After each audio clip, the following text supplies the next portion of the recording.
Okay, Paul. Um, it's really good to talk to you. We're talking now the week after the elections in the U.S. and Puerto Rico, and I know you've been really busy, so thank you so much for taking some time to talk to me. Um, I would just like to get started with, um, just a basic question about what's happened um, in Puerto Rico over the last week. While many people were really focused on the 2020 elections in the US, you all had some pretty important and noteworthy election results. Can you tell us a little bit about what was on the ballot in Puerto Rico on November 3rd and what the outcomes have been so far? Definitely, and thank you for setting this up for me to share with you this evening. In Puerto Rico, we had our general elections, the same as in the United States. Um, and we also had our sixth status referendum in the past 50 years, and that would be our third or fourth referendum in the past decade um, on our political status. So that's what was on the ballot last week. It was historic, and that we saw two new political parties. We saw a political party that many people had discarded for decades have its best electoral performance since 1956, party that I belong to. Uh, so it was a very historic election in Puerto Rico. So, can you give us a little bit of a primer for people in the United States or internationally who might not know a lot about politics in Puerto Rico? Like, just give us a sense about the two-party system and the broader political landscape there. So in Puerto Rico, we historically, and historically since 1968, because the PNP was founded in 1968. But since 1968, two parties have dominated politics in Puerto Rico, at least on the level of our national races. The Partido Nuevo Progresista, the PNP, which is a right-wing party and is pro-statehood, and the Partido Popular Democrático, which is a center-left, more moderate party that promotes Commonwealth status. And then we have the Puerto Rican Independence Party, the BEEP, which I'm in, which we haven't historically held in the way that the two other parties have, but we've always participated in the electoral process, and we're a democratic socialist political party that supports independence. So those are the three parties that have always participated. This year we have a new leftist alternative party called Movimiento Victoria Ciudadana. We also had a right-wing Christian fundamentalist party called Proyecto Dignidad also emerge on the scene, and we had the independent candidate for governor, Eliezer Molina. So there was a wide diversity on the ballot for governor of Puerto Rico this year. So you mentioned you're a member of the Independence Party, and that you've also been a part of helping to lead the Vote No campaign to Puerto Rican statehood in the non-binding referendum on status. Can you tell us about how that went? Well, the result was not necessarily the result we would have wanted. However, it is still a victory for those of us that desire political freedom for Puerto Rico. It was a victory for those of us on the left. The PNP passed a status referendum earlier in this year, statehood yes or no. And that referendum tried to make it virtually impossible for opposition groups to organize effectively around this referendum. So much so, this referendum was such a clear attempt at voter suppression for those that do not believe in statehood that the federal government actually had to strike down certain measures of the plebiscite in order for the opposition to really get the caramba, se me van.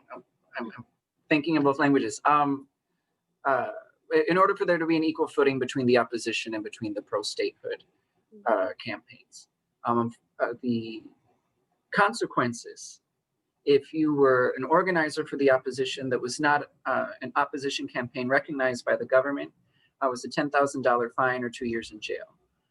So many people that joined the opposition efforts after the federal court struck down those measures, it was about a month before the election, so it was very difficult for us to organize an effective resistance campaign or effective opposition campaign a month before the election when the pro-statehood people had a year to organize over us. The PNP also is very connected with lobbying groups, with special interest groups, with the elite classes on the island, the anti-worker classes on the island, and they dumped millions of dollars into this plebiscite. It is my understanding that the opposition campaign, we had an operating budget of less than $50,000, and yet in the referendum, statehood only won 50.5%. Once you factor in all those that voted no and all of those that left protest votes in blank. So to have only had about a month of actual opposition, of actual organizing, to have had a very small budget compared to the millions of dollars that the PNP invested in this plebiscite, to only lose by 0.5%, I think is something absolutely extraordinary. And what a message to send to the United States that of those that voted, about half rejected statehood. This election in Puerto Rico is very atypical. Puerto Rico normally has one of the highest voter participation rates in the world, and the best electoral events in Puerto Rico would have 92, 94% voter turnout. More recent year election cycles, 70 to 75% is more typical. This year, only 50% of people turned out to vote. So that there's a lot of apathy. Since this plebiscite was non-binding, a lot of people said, well, nothing's going to change, right? So we don't really know. I can't speak for the people that didn't vote and what their motivations are, but of those that voted, half of them said they were against statehood, and I think that's extraordinary given the limitations that were put on opposition groups. So just to be clear, what was being voted on in this referendum was just simply, do you want statehood, yes or no? Is that right? Correct. And and there have been a number of other, is this the first time it was ever a choice that was just yes or no, or has that been? Yes, this is the first time that choice has been put out like that, which is part of the problem, right? You can't have a serious decolonization process is not statehood yes or no. A serious decolonization process is one that proposes the alternatives, that educates people on what that means. So this plebiscite was done without even negotiating conditions of statehood with the United States. So how can we in good conscience vote yes on something if we have no idea what the consequences of that would mean? And those are some of the many reasons why we were in opposition to this plebiscite, because it takes away the legitimacy and the seriousness that a decolonization process deserves. And I saw in the press they were saying that the yes vote got 52%, but you said 50.5%. What you qualified it? What were the reasons that you qualified? So the 52% is not counting protest votes. So many, and this has happened in many plebiscites. It happened in 2017. It happened in 2012, where people, instead of choosing an option, will damage the ballot, or they will write like, I was a poll site coordinator. I saw a lot of plebiscite ballots that had more colorful ways of saying they were against statehood than checking off no. And then, But the machine doesn't count that somebody wrote "fu statehood." The machine counts when somebody marks no in the box, right? So once you count the votes that were damaged or the votes that were left in blank, statehood only won 50.5% of the vote. Thank you. That's clarifying. Yeah. So in addition to this referendum, you mentioned there was an election for governor, for the House of Representatives, for the Senate. Just to touch on the election for governor. So Pierluisi is the governor-elect of Puerto Rico, and he's from, as you mentioned, the right-wing PNP. And this is the same party of Rosselló, the governor who was brought down by the massive summer rebellion, El Verano Combativo in 2019. So in other words, the greater evil won the governorship. What's your take on this? Well, the greater evil won, and the greater evil won, but they didn't win at the same time. If I were Pierluisi, I would be looking to leave as soon as possible. The PNP has been opposed to calls for constitutional amendments for a second round of voting, una segunda vuelta electoral, a runoff election. And I'm like, if I were Pierluisi, I'd be all for it, because I would not want to govern under the conditions that Pierluisi is governing under. Pierluisi won, but he only won 32% of the vote. 68% of people voted against him. It is very hard to govern when 68% of your people don't like you before you even began, right? Pierluisi was part of the summer protests. Pierluisi was installed as governor for about a week after the renuncia protest. The Supreme Court took him out. So there was already a resistance movement to Pierluisi before he even announced running for governor in 2020. So he is not in a very strong position of leadership right now. And in the Puerto Rican House, the pro-Commonwealth Partido Popular Democrático won a clear majority. And in the Senate, the Partido Popular Democrático got close to a majority, but not outright. So they'll have to form a coalition government with the leftist parties, the PIP, which I belong to, and Victoria Ciudadana. So Pierluisi will be governing with 68% of the people against him, with a legislature that is to his left, and a legislature that does not share his same sentiments on status or on social issues. It'll be a very rough 4 years for him. So even though he won the election, the people did not choose him. The vast majority of people rejected him. And I would say, in fact, in the legislature, there's a clear mandate against him in his agenda. I've heard some folks saying that he won't last 4 years because you all will be sure to take care of him in the streets just the same way that you did with Rosselló. We'll see what happens. So now some people might say that if it weren't for the campaigns of the Independentistas and Victoria Ciudadana, if it weren't for their campaigns splitting the progressive and left-leaning votes, more votes would have gone to the Democratic Party-aligned PPD. And the so-called lesser evil would have won by a landslide. They might say that in the interest of creating an alternative, the left did more harm than good by taking votes from the PPD, which allowed for this election of Pierluisi. As someone who's, a member of the PIP, ran in the election yourself, played a role in campaigning for independence politics, progressive politics, socialist politics. How do you answer this?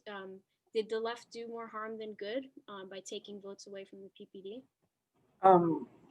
Well, earlier in the interview, I talked about the apathy of people, right, towards the entire electoral process. If you look at the trends from 2008 You see a reduction in people that vote down ballot for the PNP and PPD. People are starting to vote, how you say in English, mixto, or for candidate. Yeah, cross party lines. Yeah. So you see that the party loyalty to the two parties in the past 4 or 5 election cycles has consistently gone down. And you see the amount of people that vote for these parties in general is also reduced. So I believe I'm going to look it up to get the numbers right, because I don't like speaking incorrectly. But Pierluisi won with 32% in 2020. Ricardo Rosselló only won with 39% in 2016. And the 2012 elections in Puerto Rico, I'm looking up now, Alejandro Garcia Padilla won with 47%. So we're seeing from 2012, 47, 39, 32, right? There's no appetite for the traditional parties in the way there was before. And all that the Victoria Ciudadana and the PIP are doing is providing alternatives. We're providing diversity to the conversation in a way that would not have happened under the monopoly of the PNP-PPD. Also, I think to call Charlie Delgado, the PPD candidate, a leftist is being very generous with Charlie Delgado. He did a lot of courting of the religious right in Puerto Rico over the course of his election, or over the course of his campaign. He did not agree to some demands of the LGBT and the feminist communities in Puerto Rico over the course of his campaign. He actually changed his opinions on several LGBT and women's rights issues over the course of his campaign. Once in the same debate, he said something about education with gender perspective, and he said he was against it. And then in the break, he came back and said that he was for it. So he did not have a very clear message on women's rights or LGBT rights issues. He did not agree to the teachers' union's demands to stop charter schools, to honor teachers' pensions, both things the Victoria Ciudadana and the PIP support. So Charlie is not a leftist. So I don't think we split a vote that he never would have gotten, I guess is what I'm getting at. Yeah. Or maybe part of the problem is also this assumption that the supposed lesser evil is entitled to some vote, to people's votes, right? That they're their votes, and if you take them, you're spoiling the system, right? Right. But so why do you think that so many people right now are looking for a political alternative in Puerto Rico? Can you talk a little bit about some of the big political issues and events of the past few years that you think have motivated people to look for an alternative and to turn away from the sort of two-party duopoly? Definitely. Puerto Rico has an over $70 billion debt crisis that we cannot pay back. Pierluisi, who is the lawyer for the Fiscal Control Board that is responsible for managing payments of the debt and the austerity measures in Puerto Rico, refuses to audit it, right? They're lawyers who's representing us in government right now. The government has closed and privatized our hospitals. They're trying to close and privatize our electric system. The quality of life in Puerto Rico has decreased. Poverty here has increased. Workers' rights have decreased because of the labor reform laws, deform laws, right? Passed under the Rosselló administration, the ineffectiveness of the Reconstruction after Maria.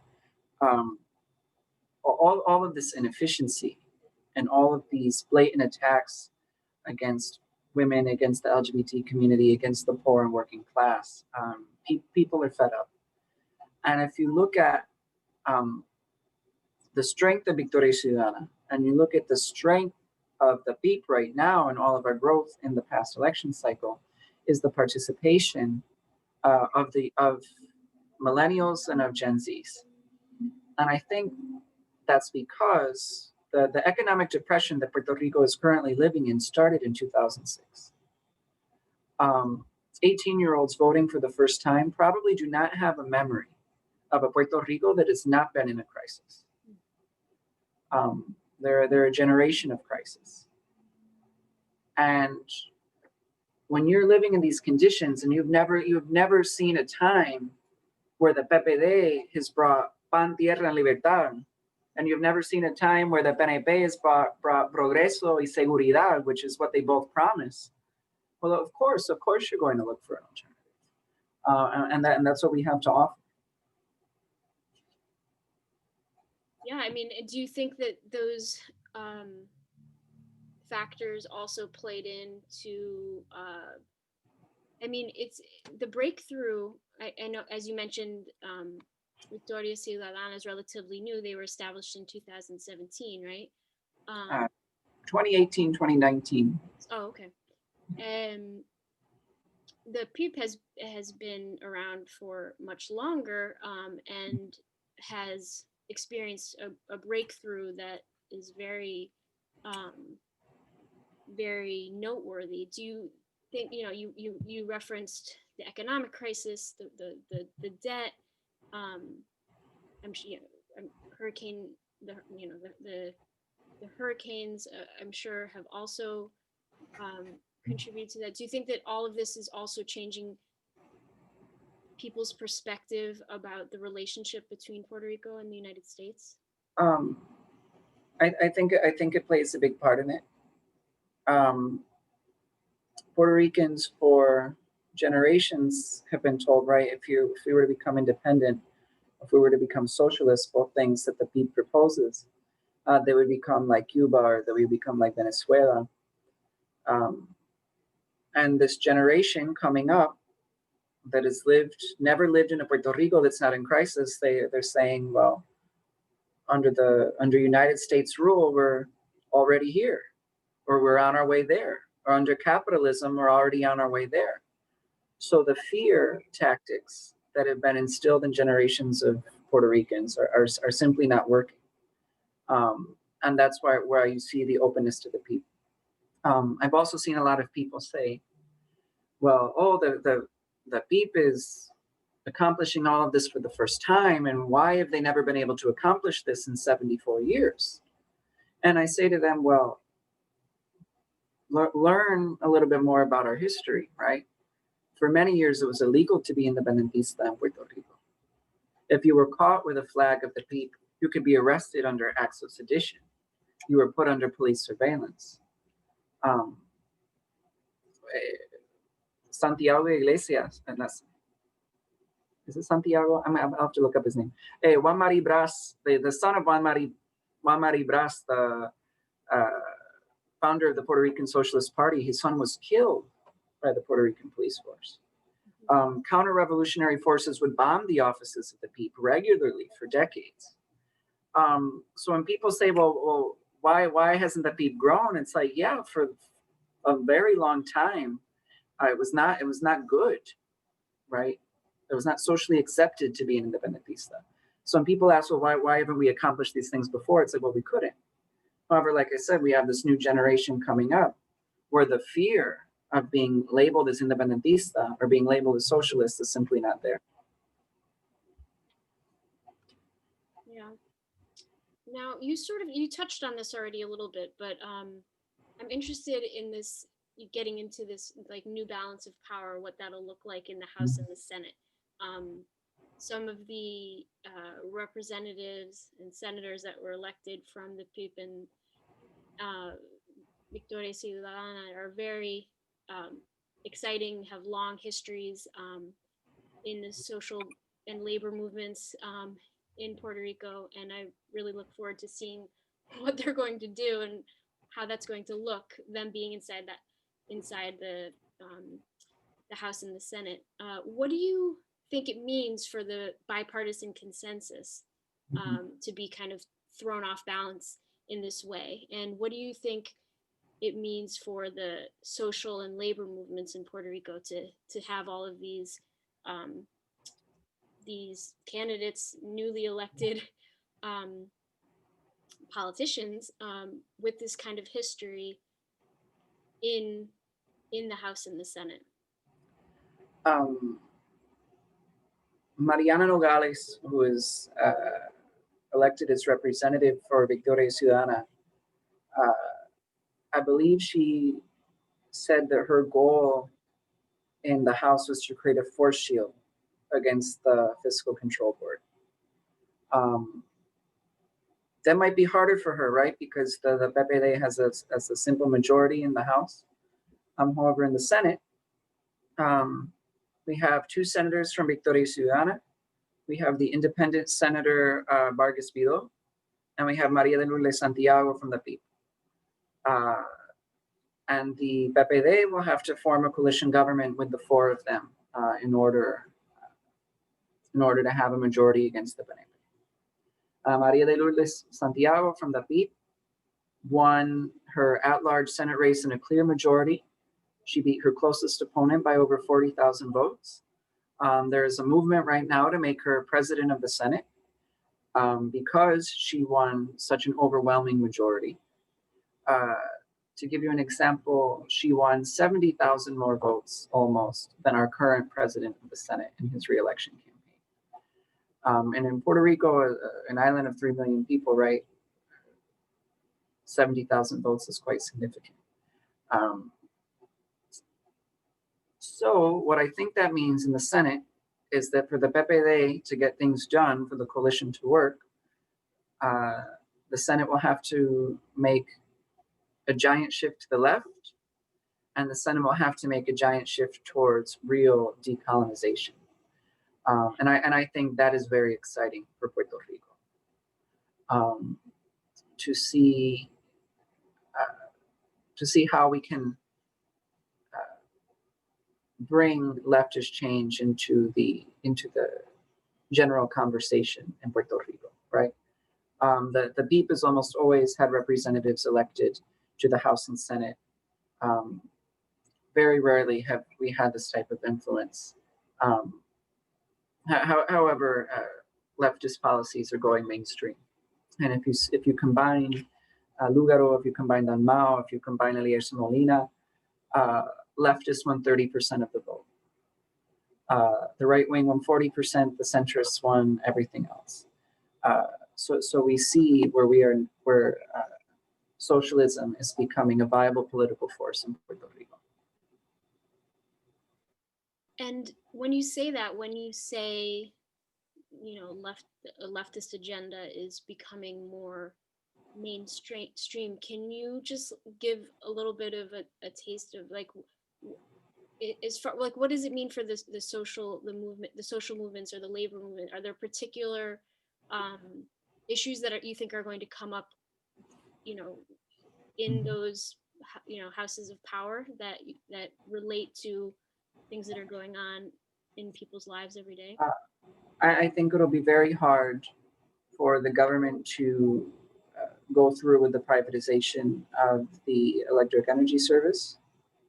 I think it'll be very hard for the government to continue with the dismantling of our public education system by the expansion of charter schools, by the closure of our public universities. I think it means good things for the pensions of our teachers and public workers. I think it means that the labor deform law will probably be put back on the table to be renegotiated, to have a better negotiation for public workers. And I know that we have at least 4 senators that will be in constant resistance of the Fiscal Control Board and their austerity measures.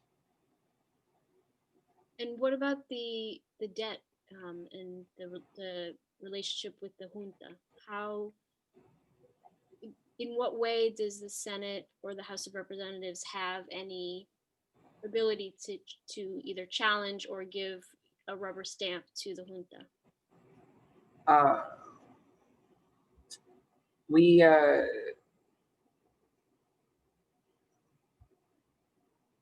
have the legislature has the power to negotiate the budget, yes? So within the budget, that'll define the terms of debt payments. It'll determine the depth of the austerity measures that they're proposing. So that'll be a clear area where there'll be friction between the legislature and the junta over the next 4 years. Wow. So now just shifting gears a little bit, another, I think, important dynamic at play in the elections, I think from what I can see, both the PEEP and MVP made their gains while also advancing arguments for the rights of oppressed social groups, women, LGBTQI people in Puerto Rico. And at a moment when femicide and violence against queer and trans folks is disturbingly on the rise, this is extremely important. What is your take on the extent to which the elections did or didn't advance discussions around these issues in Puerto Rico? I think that this election brought a lot of these issues to the conversation, again, in the mainstream in ways that weren't talked about before.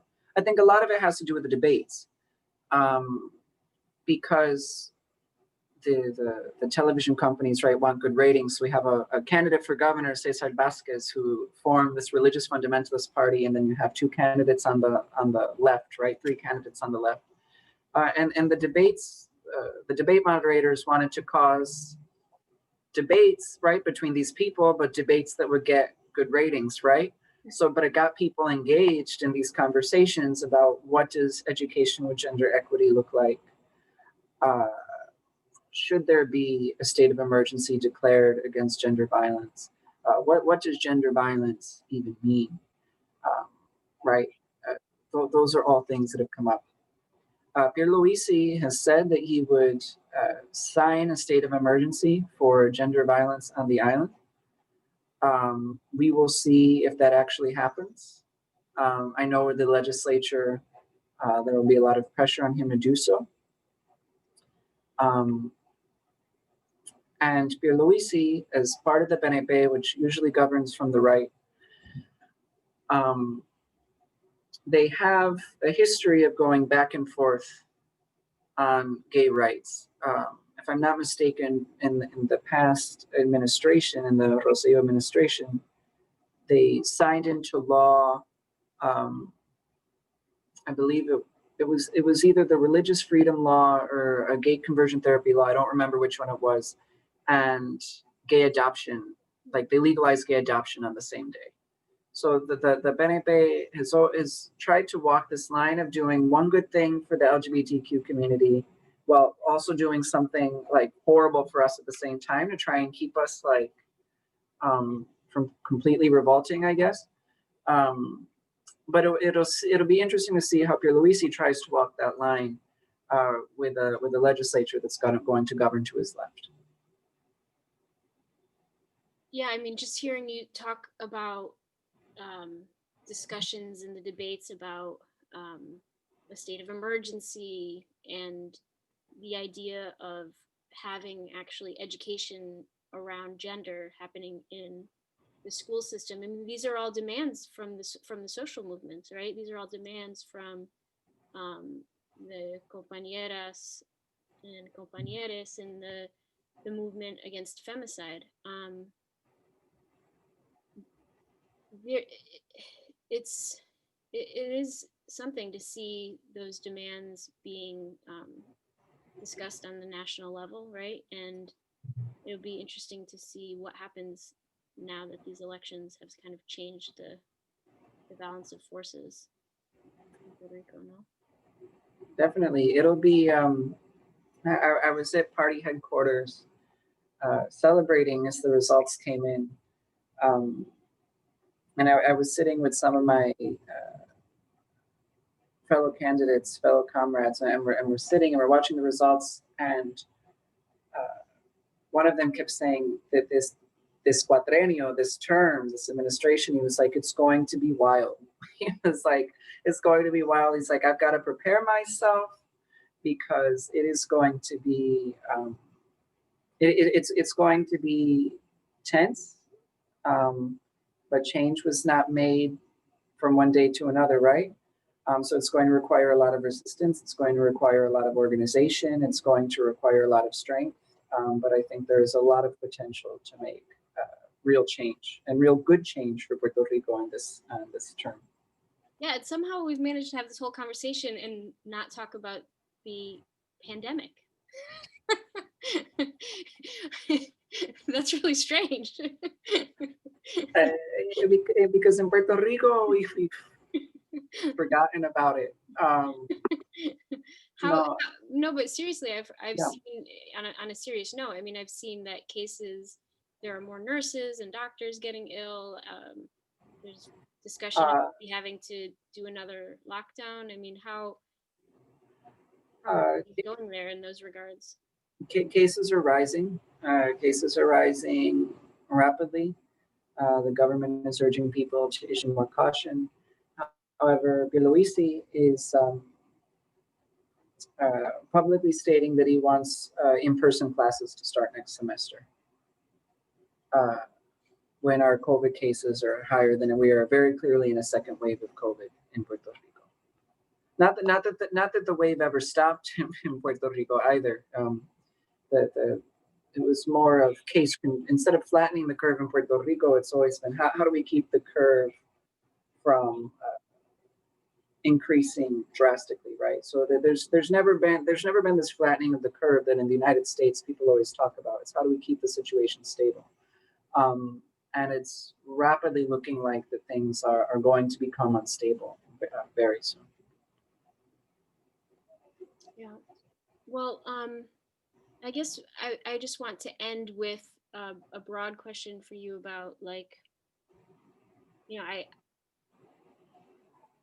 last week when we were sitting with so much uncertainty about what was going to happen with the presidential elections, and you could say we still have a lot of uncertainty about what's going to happen with the presidential election in the United States, but I was really taking a lot of heart and hope in the developments in Puerto Rico, just seeing the way that it seems to me that the movements have been able to take a sort of electoral form, and give people a chance to take the anger from the streets from the summer of 2019, take the anger from,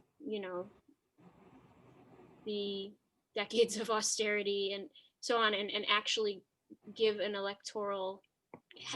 electoral expression for that, is very inspiring to me as someone who's, been trying to do that kind of thing for a while myself. What do you, I mean, do you have any like big big lessons, big takeaways, something? My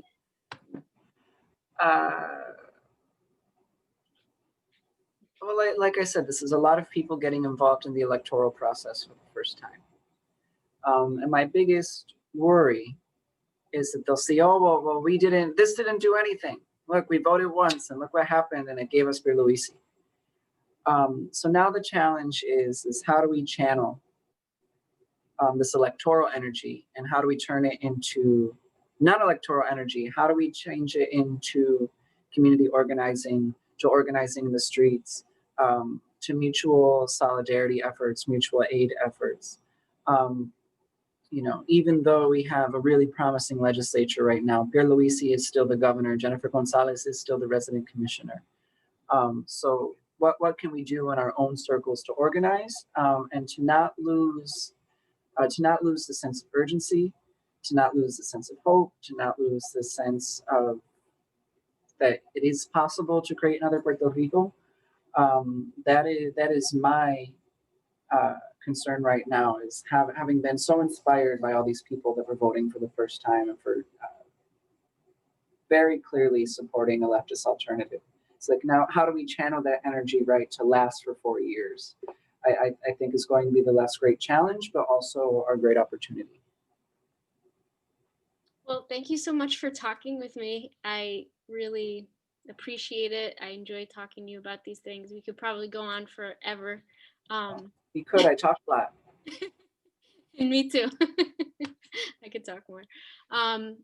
But no, it was really good to talk to you. I know you've been busy and sleep deprived, and I hope that you get a little bit of a rest for the moments after the election before the next round. Well, we are already already organizing. My schedule's filling up again, right? Because we have to keep organizing, we have to continue. So Yeah, it's not over, it's just beginning.